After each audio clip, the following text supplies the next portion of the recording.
오늘 우리에게 주신 하나님 말씀입니다. 빌립보서 2장 12절 13절입니다.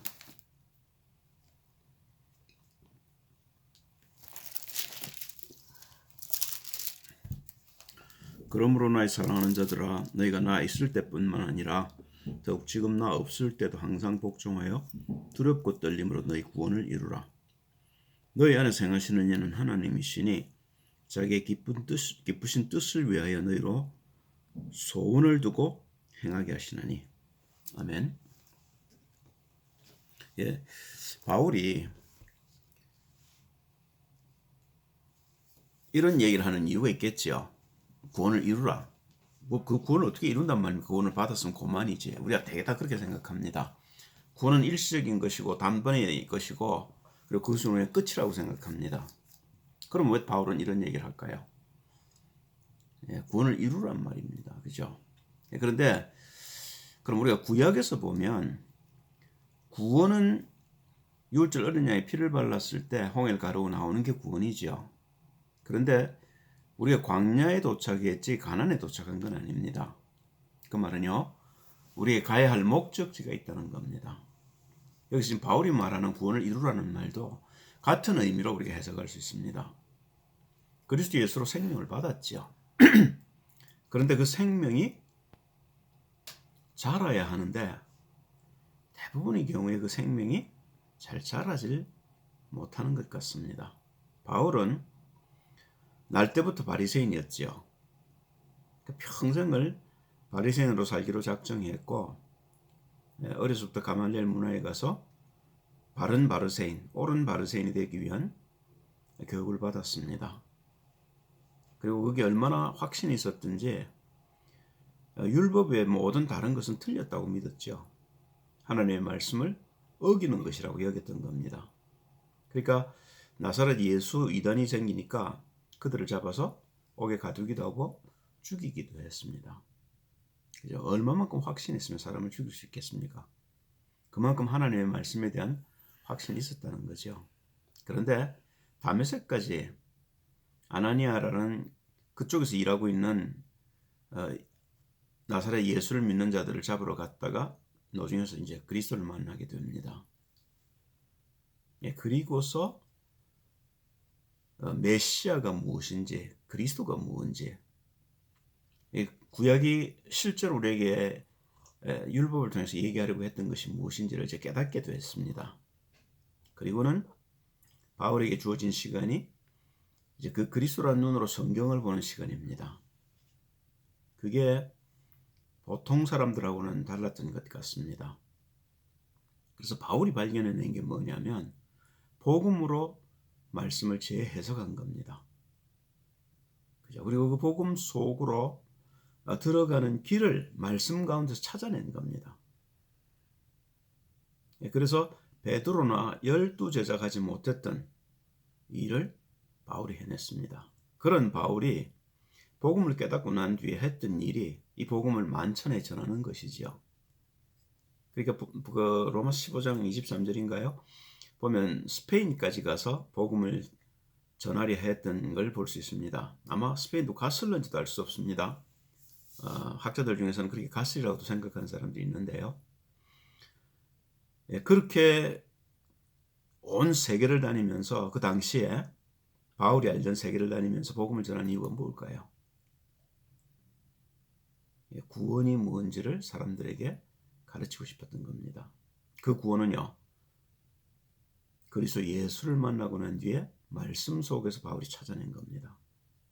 그러면 지금 제자들에게 이 얘기를 하는데 갈라디아 교회를 가만히 봅시다. 빌립보 교회를 지금 떠나야 할 시간이 온 것 같습니다. 시간만 있다면 늘 말씀을 가지고 이들을 깨우칠 것인데 이제는 내가 떠나야 될 때가 온 것 같습니다. 그러니까 내가 없을 때라도 너희 스스로 말씀을 순종하고 말씀을 따라가라고 부탁을 하는 겁니다.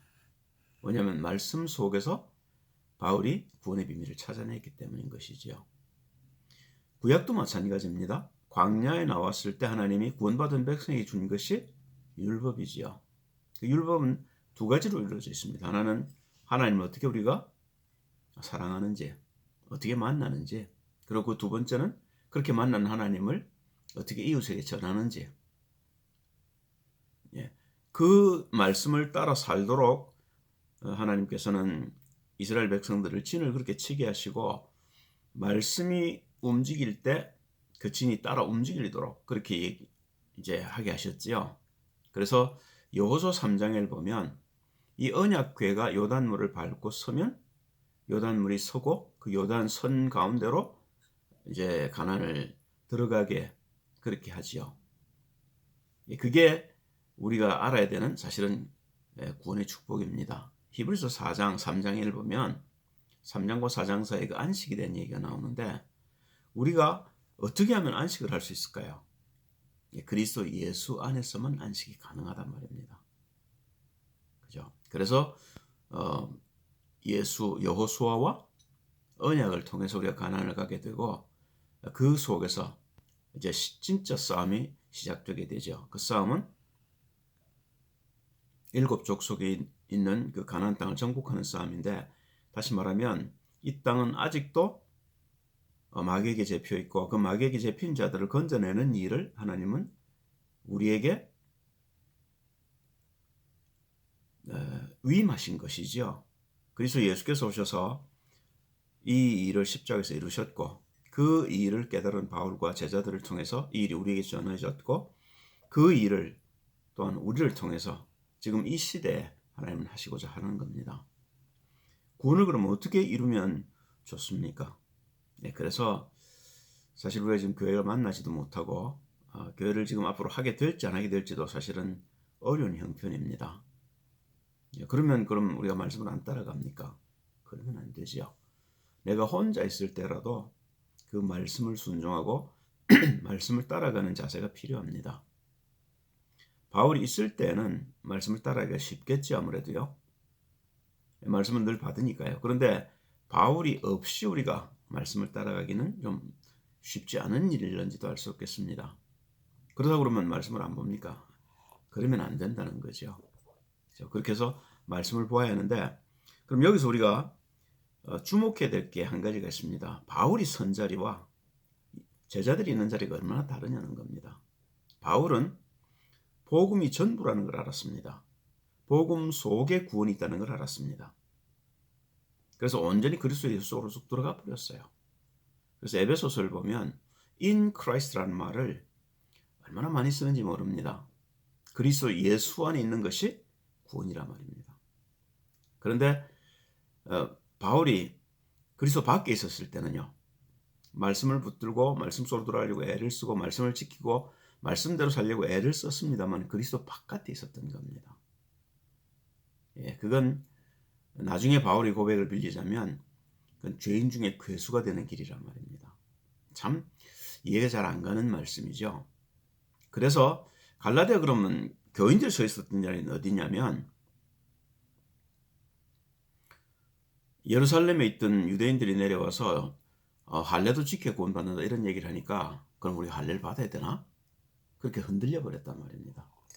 그 말은 바울이 전해준 복음이 이 사람들 속에 뿌리를 내리기 전에 다른 이론, 다른 생각, 다른 종교, 다른 사상이 들어오니까 그런가 하고 흔들릴 수 있었다는 겁니다. 그것이 우리가 아직 어린 증거지요. 복음으로 뿌리를 못 내렸단 말입니다. 그러니까 그러면 다른 것에 휩쓸려 가게 되고 우리가 어느 쪽에 빠지게 되는지 모릅니다. 그래서 바울이 지금 그 얘기를 하는 겁니다. 내가 있을 때든지 없을 때든지 말씀을 순종해서 너희 구원을 이루라는 겁니다. 바울이 선자리로 들어가 버리면 흔들림이 없겠죠.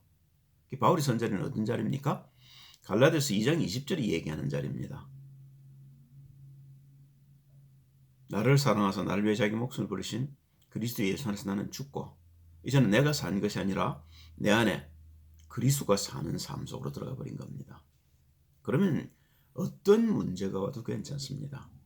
내가 그리스도 안에 있기 때문에 세상은 나를 넘어뜨리려고 하지만 나는 그리스도 안에서 그 세상의 모든 어려움 가운데서도 온유하고 평안할 수 있단 말입니다. 이 속으로 모든 사람을 끌어들이는 것이 바울은 자기가 받은 사명이라고 알았던 겁니다. 사도행전 20장 24절인가요? 바울이 그런 고백을 하지 않습니까? 내가 이 복음을 증거하는 일에 내 생명을 조금도 아까운 것으로 여기지 아니한다. 생명이 귀한 겁니까? 그렇지 않습니다. 생명이 귀하기 위해서는 이 생명 속에 그리스도가 있어야 되는 겁니다. 그리스도로 내가 뿌리를 내리지 못하면 생명이 자라기가 어려워진단 말입니다. 그럼 그리스도로 어떻게 뿌리를 내리겠습니까? 그게 우리가 말씀을 따라가야 되는 이유입니다. 바울이 있든지 없든지 우리가 교회로 모여서 예배를 하든지 아니면 예배를 못하든지 우리는 말씀을 순종해야 하고 말씀 속에서 그리스도를 찾고 그리스도 속에서 뿌리를 내려야 한다는 말입니다. 이 일이 우리에게 되어지면 그러면 우리가 바울처럼 아니면 12제자처럼 그리스도 예수 속에서 예수님이 하는 일들을 보며 예수님을 따라 사는 삶을 살 수 있게 됩니다. 그게 하나님이 그리스도 예수를 통해서 우리에게 목적하신 바지요. 그리스도 예수께서 오셔서 그런 죄인인 우리를 아담의 형상을 갖고 온 우리를 십자가에 못 박으시고 그리스도의 형상으로 거듭날 수 있도록 부활하신 겁니다. 그 예수님이 지금 여러분과 제 속에 성령으로 역사하고 계시는데 우리가 그 성령의 인도를 받는 일이 이제 중요한 일이 되는 거죠. 어떻게 성령의 인도를 받습니까? 보이지 아니하시는 그 길이 우리가 기도하는 일이고 그 기도 안에서 하나님이 눈을 열어주셔서 말씀을 보게 하는 일입니다. 주님이 마태복음 7장인가요? 눈에 들보를 빼라 그런 얘기를 하시지 않습니까? 들보가 있으면은 우리가 아무리 봐도 성경을 많이 알고 공부를 많이 한다 할지라도 들보를 갖고 있는 채로 우리가 성경을 보면 죄인 중에 괴수가 되는 겁니다. 바울이 아나니아를 만나서 아나니아의 안수를 받고 눈에서 비늘 같은 게 떨어지죠. 그게 바울 속에 있었던 들보입니다. 그 들보가 빠지고 난 뒤에 바울이 본 성경은 율법으로 보는 것이 아니라 이제 복음으로 보게 된 거죠. 우리가 이런 자리로 우리 자신이 들어가야 합니다. 그 길도 우리가 말씀 안에서만 찾을 수 있습니다. 우리가 말씀을 순종하고 따라갈 때 그 말씀이 우리를 그렇게 바꿔가는 겁니다. 믿음에서 믿음으로 우리를 바꾸가실 하나님이 우리 속에서 지금 이 일을 하고 계시다고 바울이 얘기하고 있는 겁니다. 그 주님을 붙들고 가면 됩니다.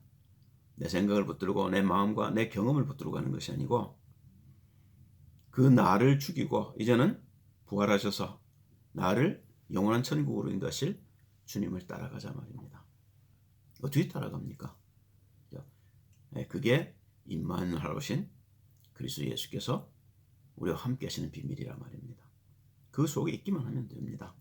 그러면 어떤 환난과 어려움 가운데서도 우리는 자족할 수 있게 되는 겁니다. 그런데 그 길이 한 길밖에 없습니다. 성령의 인도를 받아 말씀을 깨우치는 겁니다. 그래서 말씀을 멀리하면 우리가 온전한 자리에 서기가 쉽지 않게 됩니다. 바울은 모든 사람이 자기처럼 되기를 원했습니다. 그래서 자기가 깨달았던 것, 자기가 알았던 것, 자기에게 임한 은혜를 나누는 일에 전성을 들인 겁니다. 함께 있을 때는 물론 함께 나누면 좋았지만 함께 없게 될 때는 그래서 내가 말씀과 주께 너희를 부탁한다 이런 얘기를 하고 떠났던 겁니다. 오늘 우리에게 주시는 말씀도 마찬가지입니다. 주의 성령과 말씀이 우리를 인도하시도록 어떻든 말씀과 가까워지고 주를 바라보는 기도가 회복되기를. 그러면 바울이 누렸던 그 그리스도의 비밀이 우리 가운데서도 회복이 되어질 겁니다. 이 일 때문에 우리를 부르신 주님을 찬양합니다. 기도하겠습니다. 할렐루야. 주님 감사를 드립니다. 말씀이 정리되질 않아서 오늘 단순하고 나오는 대로 하나님 말씀을 전거했습니다. 하나님이 듣는 자들에게 은혜를 베푸시고 하나님의 소원이 하나님의 뜻이 우리 가운데 전달되어질 수 있도록 역사하옵소서. 주 예수 그리스도의 이름으로 기도합니다. 아멘.